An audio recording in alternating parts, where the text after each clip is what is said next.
Hola, hola. Buenos días. Dios nos bendiga. La verdad que una hermosa mañana nos regaló el Señor. Bueno, hoy me toca compartir a mí después de unas mini vacaciones. Y bueno, el título que le puse a esta prédica es Formas de confiar en Dios en tiempos de prueba. No es fácil cuando estamos en prueba. Esto nos ha pasado a todos. Y la clave es confiar en Dios cuando estamos en prueba. Pero muchas veces hacemos lo contrario porque somos cabeza dura.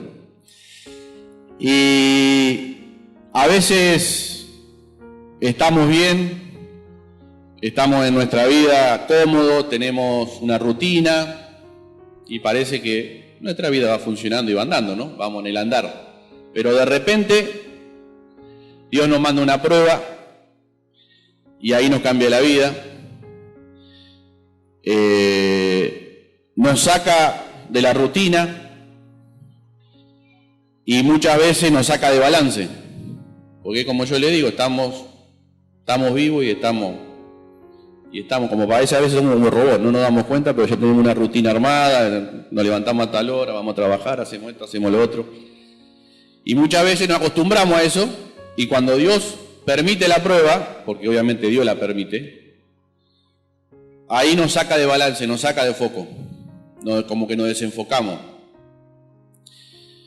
Y yo pensaba, muchas veces sabemos en la teoría, por lo que han pasado otros que nos han contado o hemos escuchado testimonios de cómo la pasaron, cómo hicieron. Entonces nosotros decimos, bueno, cuando me toque a mí voy a hacer lo mismo, entonces ya hace más fácil, ¿no?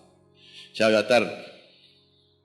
Y nos damos cuenta lamentablemente que cuando nos toca a nosotros, nos damos cuenta que toda la teoría que teníamos y pensamos, cuando la llevamos a la práctica y nos pasa a nosotros, nos damos cuenta que hay una diferencia abismal. Dios nos manda justamente la prueba para que Dios dice, ya estás listo, dale, anda, pon en marcha tu potencial. Y ahí donde nosotros por ahí, si nos ponemos a pensar, esa es la idea. Dios nos manda la prueba ¿para qué? Para que justamente nosotros nos pongamos en marcha, que pongamos nuestro potencial, que apliquemos lo que nos enseñaron, que apliquemos la palabra. Pero muchas veces, si no conocemos la palabra, así nos va también. Entonces, ahí donde entramos en pánico, cuando Dios te dice, listo, ya está listo, dale, mano a la obra. Y entramos en pánico. Y cuando entramos en pánico, ¿qué hacemos? Porque esto lo hicimos todo. Yo también lo hice, que después se lo voy a contar, hace 2 o 3 años atrás. Diría Marina, nos ponemos en modo víctima. Entonces hacemos las preguntas de rigor, que es la que le hacemos todos a Dios. ¿Por qué a mí? ¿Por qué yo? ¿Acaso el novelo que apenas lo que estoy pasando y apenas puedo con lo que tengo? ¿Qué es eso? Modo víctima. Y yo me lo imagino a Dios de arriba mirándolo y diciendo, no entendió nada. Este cabezón no entendió nada. Se piensa que con el modo víctima a mí me va a hacer ¿qué? ¿Llorar? ¿O va a ponerme el pobrecito? No, eso lo pensamos nosotros, eso el diablo nos hace creer a nosotros. ¿Pero por qué? Porque no leemos la Biblia. O sea, ¿qué hizo Pablo cuando se le apareció Jesucristo? Heme aquí, ¿qué quiere que yo haga? ¿Qué demuestra eso? Un corazón rendido. ¿Y qué hacemos nosotros? Nos ponemos en víctima. Todo al revés. Entonces, por eso le digo, esto nos pasa a todos. Tenemos que entender algo. Me gustó esta frase, por eso la anoté. Siempre hay un propósito detrás del dolor y detrás de ello está Dios. Eso grábenselo. Eso lo sabemos, que Dios está atrás de todas las cosas. Pero muchas veces lo sabemos, pero no lo ponemos en práctica. ¿Por qué? Porque nos ponemos en modo víctima. Si en modo víctima, a Dios no lo va a hacer caer una lágrima. Dios a dónde te va a hacer reaccionar y te va a ayudar. Cuando hagamos como Pablo, heme aquí, Señor, un corazón rendido. Y yo le diría que estas preguntas las tendríamos que cambiar por otra. y decir, ¿qué me querés enseñar con esto? ¿Qué debo aprender de esto? Fíjense que suena muy diferente. ¿Qué me querés enseñar? Eso lo conmueve a Dios. Porque ahí dice, bueno, está entendiendo mi palabra. Ahora sí. Ahora lo voy a ayudar. De esa forma, no de la otra. Modo víctima, no. Dejáselo para los humanos a la víctima. El lloriqueo, para Dios, el lloriqueo histérico, ese lloriqueo de ese no sirve. No lo conmueve a Dios, eso. Muchos se piensan que eso lo va a conmover a Dios y no lo conmueve, eso lo puede conmover al humano, a la gente común. Pero Dios busca otra cosa de nosotros. Si Él nos conoce, tenemos que entender de que Él manda la prueba. Y si Él la manda, es por algo. Está en nosotros cómo reaccionamos, pero nosotros reaccionamos a veces así. Todo, yo digo, yo también lo he hecho hace 2 o 3 años, cuando me pasó el accidente con la moto, que me caí y me quebré una costilla. Y me caí cuando, un 23 de diciembre. Esa fecha, justamente yo la habíamos preparado en casa, porque estaba en la casa donde estábamos alquilando, era grande, teníamos un patio que conectaba, habíamos hablado a la familia para que vayan ahí, todo, pipí, 23 de diciembre, salgo de trabajar a las 2 de la tarde, tac, me caigo en el hospital. Tuve 3 días internado. ¿Y qué pasó? ¿Qué creen que hice yo? Modo víctima. Es lo que hacemos todos, por eso digo, todos lo hacemos. Ninguno puede decir, no, yo soy involuto yo. Van a estar mintiendo, porque somos humanos y todos. Y cuando estaba solo, porque mi mujer se fue obviamente a comer con la familia, digo, andate, ¿qué va a hacer acá? Si ya está, andá. La pregunta, ¿por qué yo, Señor? Y la típica, modo víctima. ¿Por qué yo? Justo ahora, en diciembre, no me puedo caer en enero, febrero, no ahora. Le digo, Señor, ¿por qué? Y le lloré también al Señor, porque tenía bronca, sentía todo, bueno, un cúmulo de cosas que nos puede pasar. Y bueno, ¿y qué creen que el Señor hizo? Nada, ¿qué va a hacer? Y como yo le digo, ¿usted cree que lo va a conmover el Señor? No.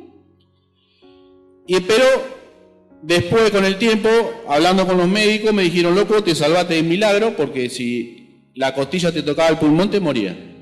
Entonces ahí ya mi postura cambió, el modo de víctima se fue. ¿Y qué pasó? Pasé a dar gratitud. Gracias, Señor, que estoy vivo.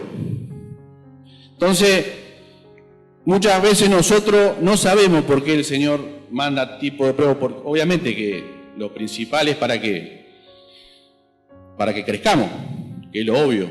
Pero muchas veces nosotros a veces no lo vemos porque caemos en este modo víctima y nos victimizamos.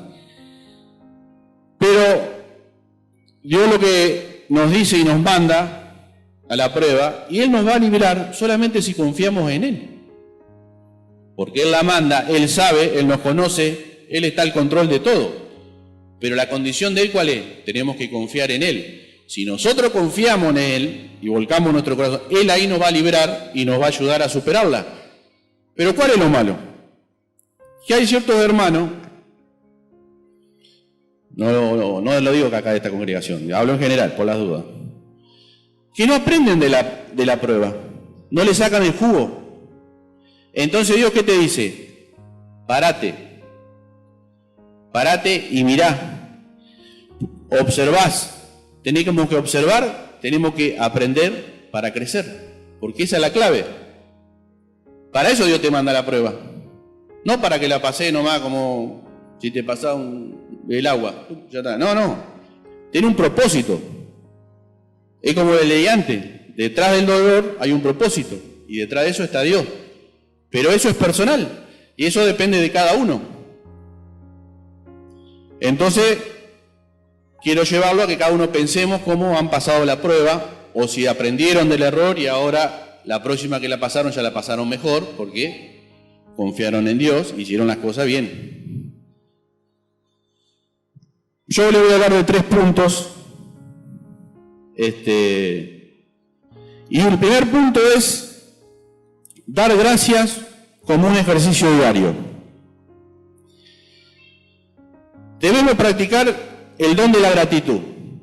Hay estudios médicos que se hicieron, porque también esa es otra. El cuerpo Dios lo hizo perfecto y después nos damos cuenta con el tiempo. Todo tiene un porqué en el cuerpo, nada está de casualidad. Y tenemos que ser agradecidos constantemente en nuestra vida. ¿Qué produce eso? Una fuerza, y eso va al cerebro, y el cerebro comanda todo. Y eso nos lleva inclusive nos da más salud. Porque como digo, el cerebro, generamos la dopamina, que después le voy a leer lo que significa, y eso genera al cerebro querer más de eso. Porque eso ¿qué te hace? Te saca de la depresión, te saca de las cosas tóxicas que puedas llegar a tener. Y todo eso lo hace darle gracias a Dios por todo. Por ejemplo, le voy a dar un ejemplo. ¿Quién se levanta? O sea, todos nos levantamos hoy a la mañana, lógicamente, ¿no? Levánteme la mano y sea sincero porque está en la casa del Señor y lo está mirando Dios. ¿Quién le dio gracias a Dios hoy por estar vivo? Pocos. ¿Se dieron cuenta? Eso es lamentable, en parte, porque ya lo damos como una práctica que ya es común. O sea, estar vivo, levantarnos ya es algo común, cotidiano. No es común, no es cotidiano. No sabemos si nos vamos a levantar. Le voy a dar un caso que vi ahora que eso me hizo pensar también en internet, de un luchador de la MMB, creo que era un ruso, 33 años, flaco, o lo ve, estado de salud impecable, se comió una sandía y se acostó a dormir. Se murió.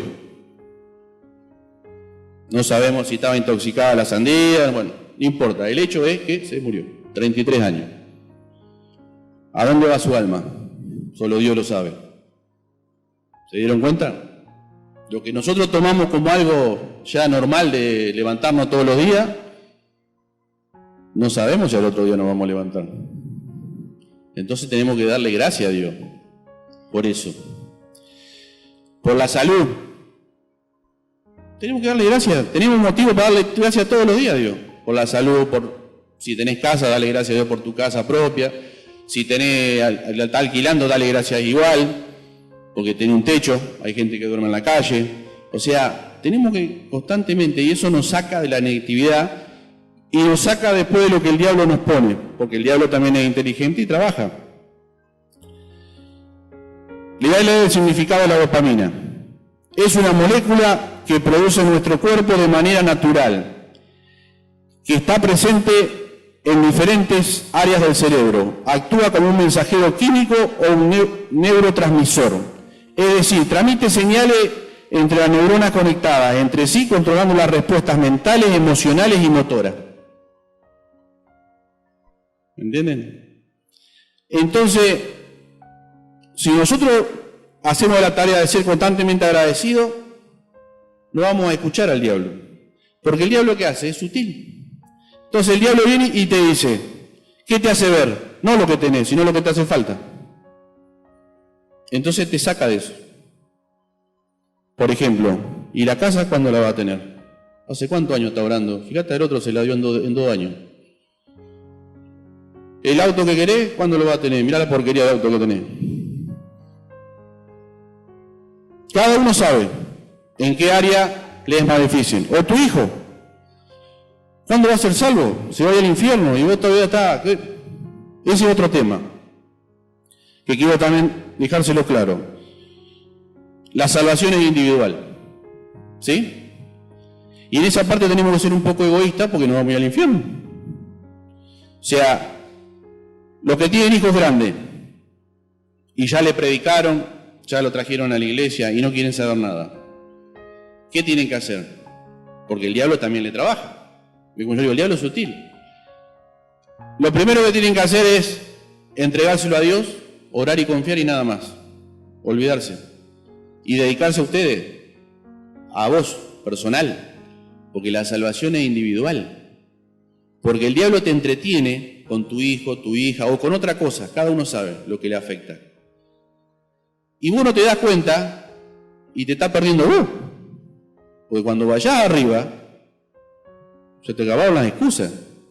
Te va a decir, bueno, tac, chao, no te conozco, al infierno. No, pero que yo tuve... La salvación es individual, inclusive la de tu esposa o tu esposo. Vos le podés orar, podés hablar, pero si vos ves que la otra persona no quiere, tenés que dejarlo. Dejalo en la mano de Dios. Dios se va a encargar, porque Dios es fiel también en eso. Pero Él va a ver cómo actuás vos. ¿Qué hacemos nosotros? Porque ya le digo, la salvación, yo no los puedo salvar a ustedes. Yo me puedo salvar yo nomás. Mi esposa se salva sola y mi hija también. Aunque yo los quiera salvar. ¿Qué dice la palabra? ¿Le hagamos la palabra? En la palabra está todo. Por eso le digo que muchas veces nosotros no nos damos cuenta, o a veces nos damos cuenta, que es peor, y nos dejamos engañar por el diablo. Porque el diablo nos entretiene con esas cosas, te saca te hace preocupar. ¿Y vos qué perdés? Tiempo con Dios. No, que no puedo, que el pastor, el trabajo, las presiones, que esto y que lo otro, y que mi hija no sabe lo que me hizo, y ya se va para allá, y que esto y que no me... Dios, ¿qué te diría eso? Descansa en mí. Búscame a mí. Ocupate de mis cosas, que de las tuyas me ocupo yo, te dice la palabra. Entonces tenemos que ser inteligentes, amén. Punto 2. Estar dispuesto para crecer con la prueba.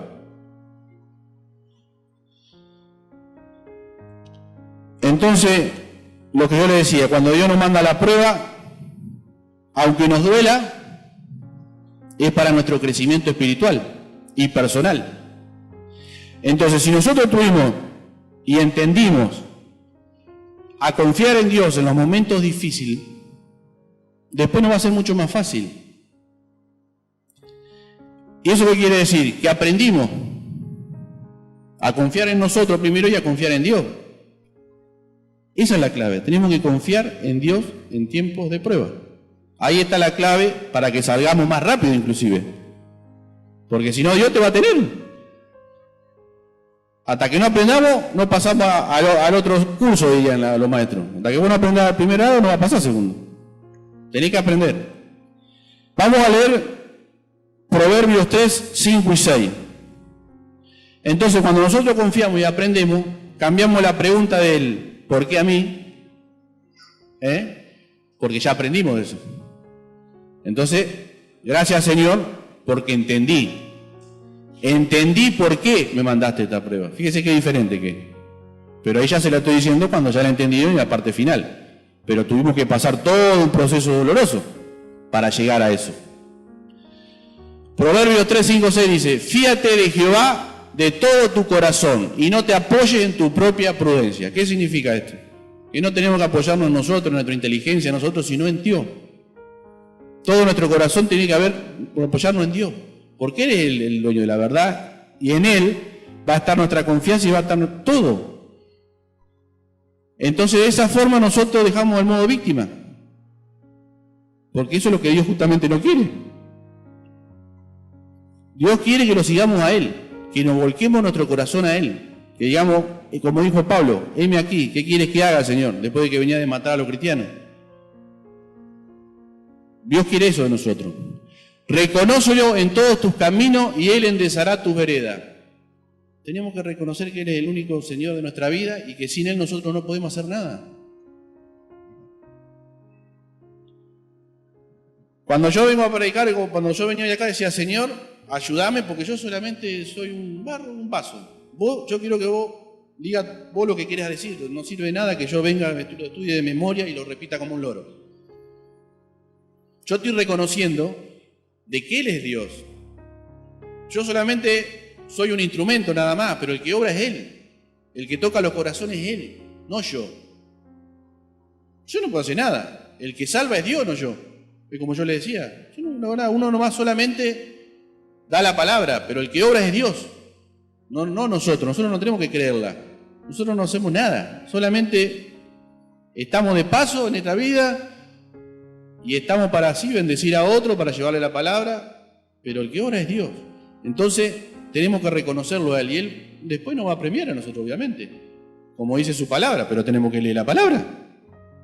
Ocúpate de mis cosas, que de las tuyas me ocupo yo. Él ya sabe de antemano, como dice, lo que nosotros cuando le vamos a pedir, Él ya sabe lo que le vamos a pedir. Fíjese que Él dice la palabra también, que Él tiene contado hasta nuestros pelos, hasta nuestros cabellos. Y nosotros sabemos cuántos pelos tenemos en todo el cuerpo. Bueno, Dios lo sabe. Dios está en todos los pequeños detalles. Muchas veces nosotros no pensamos que no, Dios está al control de todo. Solamente que nosotros muchas veces pensamos que no, pero Él está al control de todo. Es como le dije, grábense en esa frase. Detrás del dolor está Él. Él promueve ese dolor, pero es para nuestro crecimiento, no para nuestro daño. Y muchas veces nosotros nos ponemos en modo de víctima porque decimos, ¿por qué, Señor, a mí? ¿Por qué? ¿Y por qué no? ¿Quién sos vos para no? ¿Quién soy yo para decir no? Nosotros no somos nada. Estamos acá gracias a qué? Al sacrificio que hicimos recién. ¿Gracias a qué? A la salvación de Él. Él tuvo que morir para salvarnos a nosotros porque nosotros ya hicimos mal las cosas del principio. Cuando estábamos en el paraíso y teníamos todo. Metimos la pata y bueno, pagamos las consecuencias y la estamos pagando todavía. Entonces, tenemos que creerle a Dios y no creer en nosotros esta propia inteligencia, porque muchas veces, algunos sí, Dios le ha dado esa virtud de ser muy inteligente, pero a veces les juega en contra. Lo dice la palabra, no te apropies tu propia prudencia, porque nuestra prudencia, nuestra capacidad es limitada delante de Dios. Y muchas veces caemos en el error de querer porque sabemos todo. Nunca vamos a saber más que Dios. Eso tenemos que tenerlo claro también. Entonces, cuando nosotros entendimos esto, todo toma forma. Entonces decimos, gracias Señor, porque ahora entiendo por qué me mandaste esto, para qué lo mandaste. Y entonces el Señor, ¿qué hace? Te sube de nivel y te manda otra prueba. Porque es así la vida del cristiano. Algunos lo han enseñado mal o te han enseñado mal diciéndote que la vida del cristiano es color de rosa, que vos venís a Cristo y ya está. No. Al contrario, es al revés. Vos venís a Cristo y va a ser peor. ¿Pero por qué peor? Porque vos estando en el mundo, vos eras del diablo. Entonces, el diablo no te molestaba. En cambio, vos ahora estar acá, sí le molesta al diablo, porque te quiere llevarte de vuelta. Entonces vas a tener más tropiezos. Pero la diferencia es que cómo vos vas a llevar esos tropiezos. Si vos te apoyás en Dios, Dios te dice que se va a ocupar de tus cosas. Entonces no es tan malo, pero tampoco es Disneylandia. Punto 3. Confiar en el proceso. Vamos a leer Salmo 62 del 5 al 8. Alma mía, en Dios solamente reposa, porque de Él es mi esperanza. Él solamente es mi roca y mi salvación, es mi refugio, no resbalaré. En Dios está mi salvación y mi gloria. En Dios está mi roca fuerte y mi refugio. Esperad en Él en todo tiempo. Oh pueblos, derramad delante de Él vuestro corazón, Dios es nuestro refugio. Creo que está clarita la palabra. El tema es que muchas veces nosotros, si no lo entendemos, vamos a sufrir, como yo le digo, y vamos a seguir victimizándonos. Y eso, ¿qué nos trae? Perder tiempo. Que la prueba, fíjense, ¿ustedes saben cuántos días tenía que estar el pueblo de Israel en el desierto? ¿Cuántos tuvieron? Fíjense la diferencia. ¿Y por qué pasó eso? Porque no hicieron lo que Dios quería que hagan. Porque ser un pueblo rebelde, porque querer hacer siempre lo que yo quiero y no lo que Dios quiere. Entonces eso nos pasa a nosotros en la actualidad. Eso nos pasa con las pruebas. Si no hacemos lo que Dios quiere, lo que Dios nos quiere enseñar, vamos a sufrir. Pero va a ser culpa nuestra, no porque a Dios le gusta que sufra. No, es culpa nuestra, porque no entendemos el propósito de la prueba. Entonces, cuando nosotros nos aferramos a eso y entendemos, después ¿qué hacemos? Le damos gloria a Dios y vemos la grandeza de Dios porque vemos con nuestros ojos más allá de lo que antes no podíamos ver, pero porque ya lo entendimos, lo vimos y captamos lo que Dios nos quería enseñar. Pero eso lo trae ¿qué? El confiar en Dios.